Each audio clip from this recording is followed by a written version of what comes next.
information technology is making a great impact in every area of human activity, and in the field of library and information studies and services also the impact is equally strong. Because of this technology, the libraries and information centers the world over have undergone a sea change in terms of their activities and services.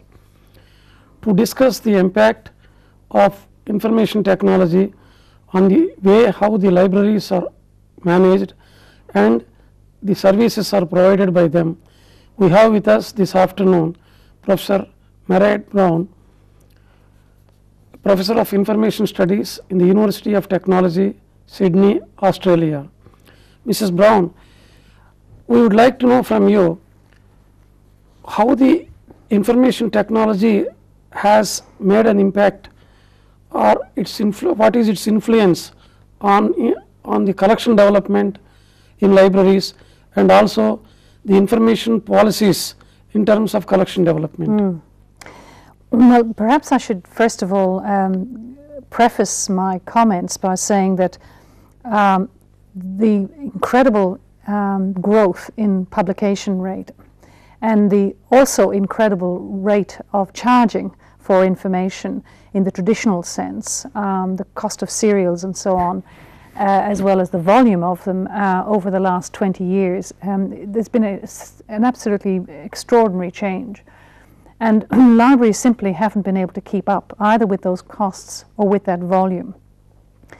But fortunately, in some senses, at the same time as this increase has come about, these increases have come about, the technology, the capacity of the technology has given some possible solutions to libraries in how they can actually continue to provide a high level of service and information to their customers. And so in the last 10 to 15 years, but perhaps more in the last 5 years, we've seen a big shift in the philosophy of what libraries are trying to do in terms of how they build their collection of information.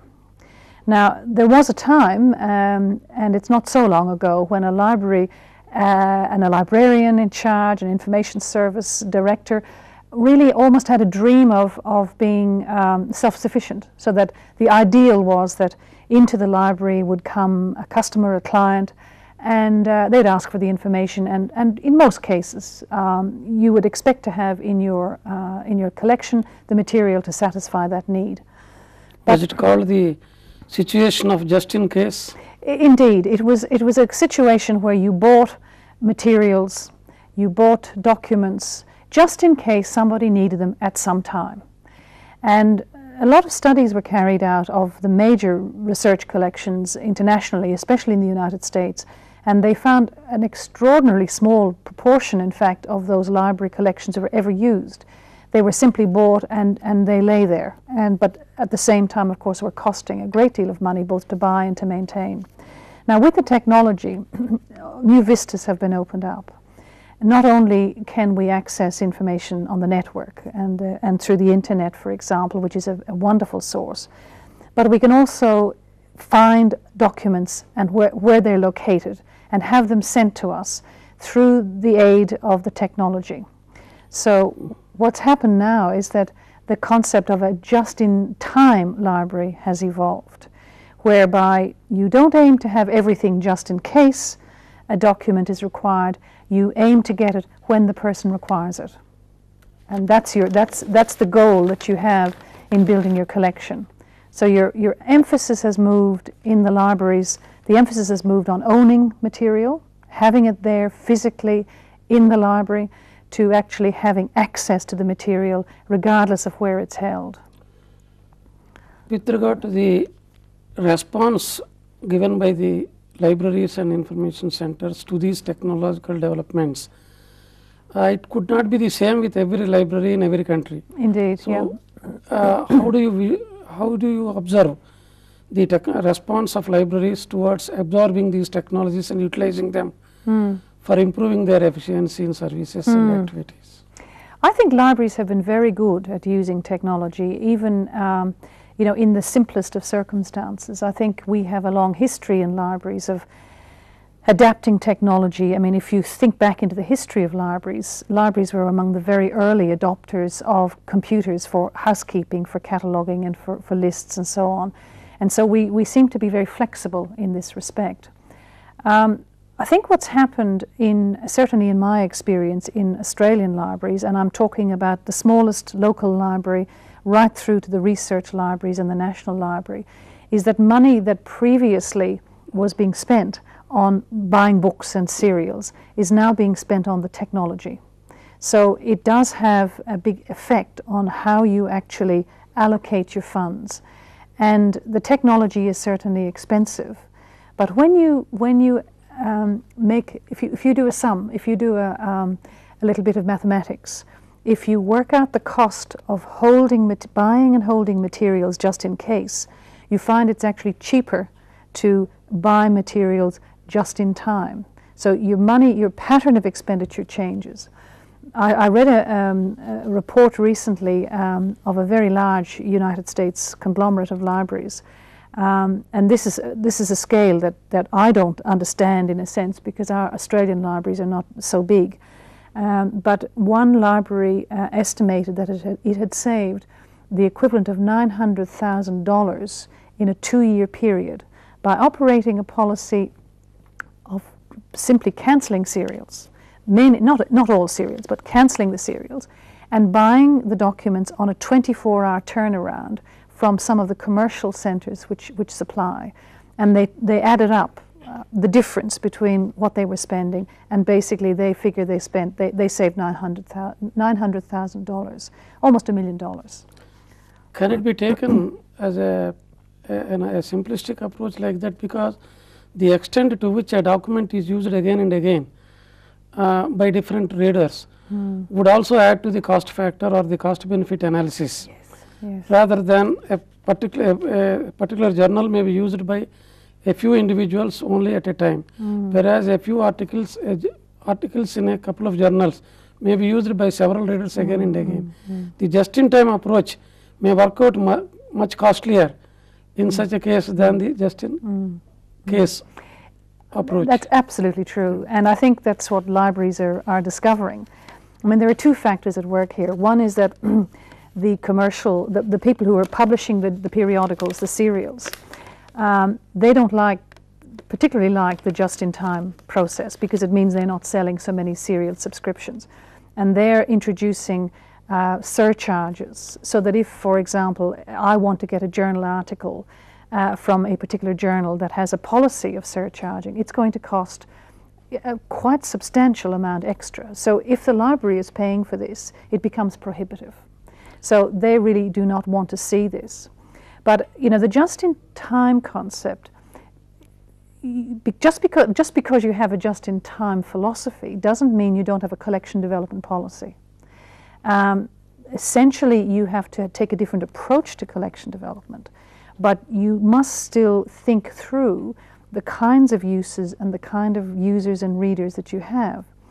Now, in my own institution at the University of Technology, Sydney, we're a new university, and we started with, I have to say, a very poor library collection. And the librarian was very keen to move down the just-in-time avenue. And he was rocketing down there. He was moving very fast. And eventually we said, stop, just a moment. And now we have a policy where the base range of materials. So we do, of course, still have books and materials. I can still go into the library and get the core journals in my area. I can still go into the library and get the core monographs in my area.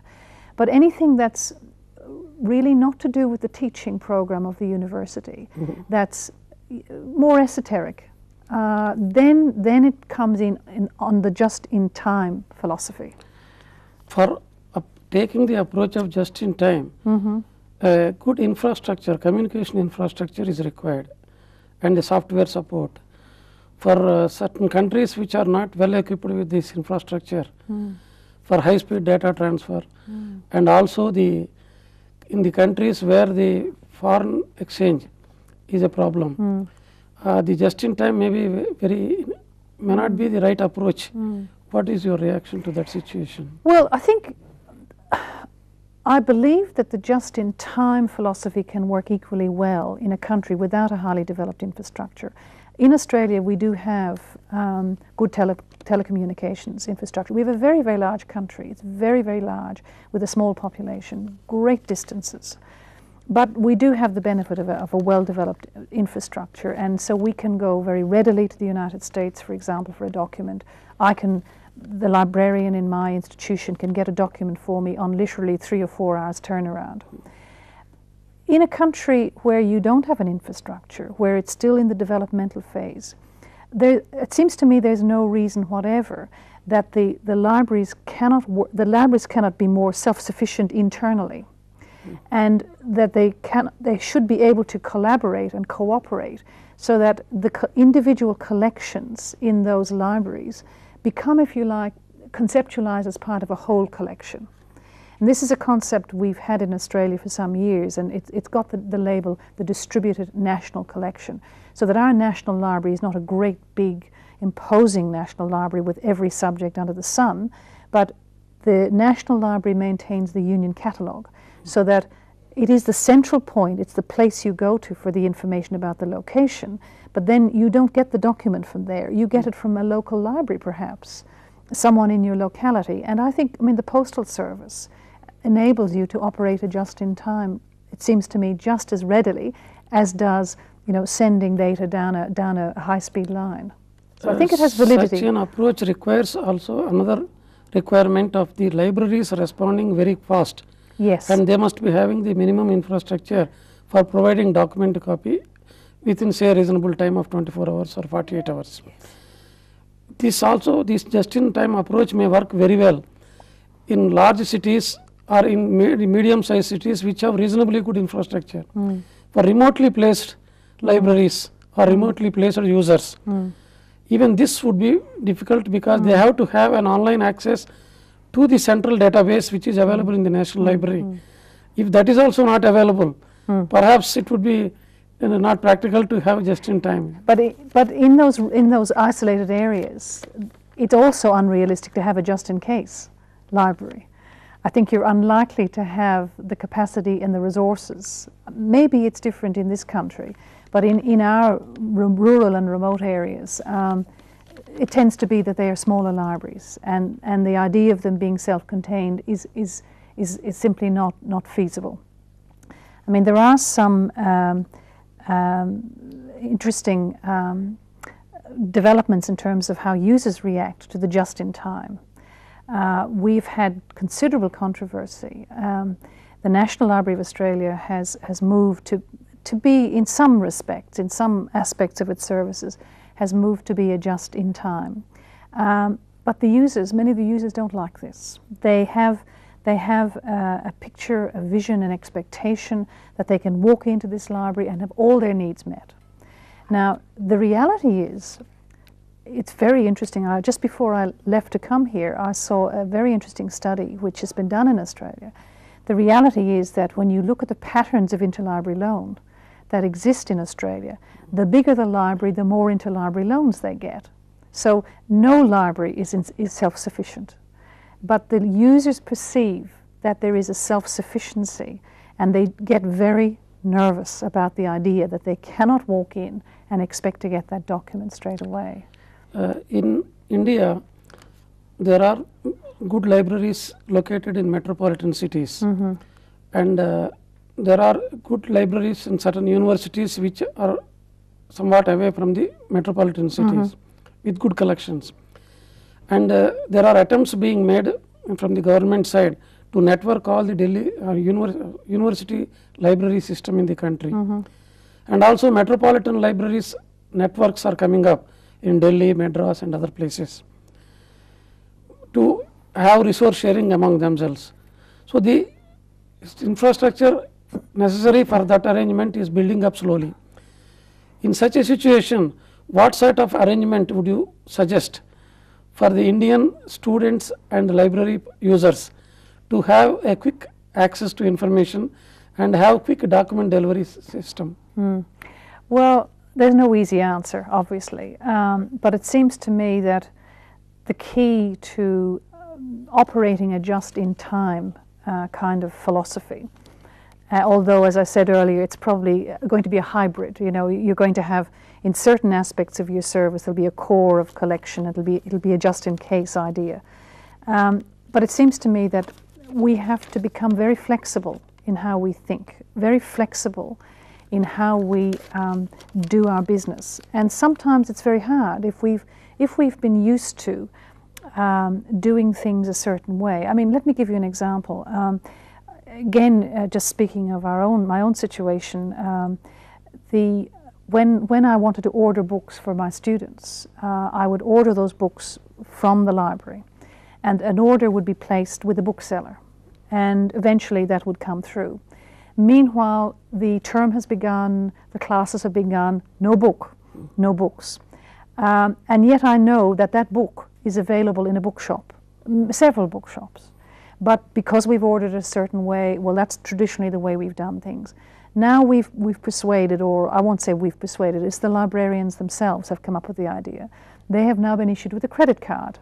And so they have a credit card. They go, if you tell them it's in this bookshop, they will go to the bookshop and get it for you. Of course, this would not be done with every item because it's more expensive, as you know, to buy over there's no discount if you buy over the counter. But it's that flexibility. Now, I don't know what similar schemes you might have in this area here, but I think that we have to put aside some of our library procedures and maybe look at how business does things. How does a business move documents or move items around? You know, what kind of delivery services have they got? In India, the library science students mostly depend on library collections because books are very expensive, even journals are very expensive, which is normally beyond the reach of the means of the students, even teachers. In such a situation, unless there is an effective document delivery service at the university level or educational institutions level, students would not be able to get good benefit out of the system. May not get themselves equipped well with during the course period. What would be the implications of the electronic information transfer for remotely placed in library science schools, which would otherwise get benefit if they happen to be in the big cities, where communication infrastructure is much better. So you're talking about students who are in remote locations, so to speak, away. We have this problem in Australia too because of the geography. We have students who live thousands of miles away from the nearest town and the nearest library. And basically they rely on two kinds of sources. Well, we have, like you have, Open University, broadcast media and so on, but we basically use the postal service. Now sometimes, and this is something that I found very novel when I went to Australia, the postal service sometimes comes in on an airplane. So people are living in remote stations, as they're called, and farms, and their mail comes in on a small airplane, and they get a drop of mail every 2-3 months. And there's communication over the radio back to the base where the student is enrolled. So I think clearly the internet is going to cut across this in due course when students and individuals out in communities have access to internet and go via satellite to communication centers. I think that will also provide a way forward. I guess when CD-ROMs become easier to produce, then we will have those CD-ROMs available. And a CD-ROM, as you know, is not expensive it's expensive to produce, but not expensive to duplicate. And I think that people will have personal computers in their homes and will have those CD-ROMs to back up the other more traditional mechanisms. It is clear that in the context of information technology arriving into libraries in a big way, the libraries have to have a modified collection development policy that suits the individual libraries. to the extent of their use or planned use of information technology. Librarians and library professionals have to play an increasingly important role in planning the infrastructure development of the institutions also for optimum utilization of those resources for providing very efficient information services. In a situation where say these technologies are not adequately available, efforts should be made by the library professionals to keep an eye on the incoming technologies into a country and then make best efforts to get them and make use of them for operating more and more efficient services. We thank you, Professor Brown, for your excellent ideas and for sharing your ideas with us this afternoon. Thank you very much. It's been a pleasure to be here.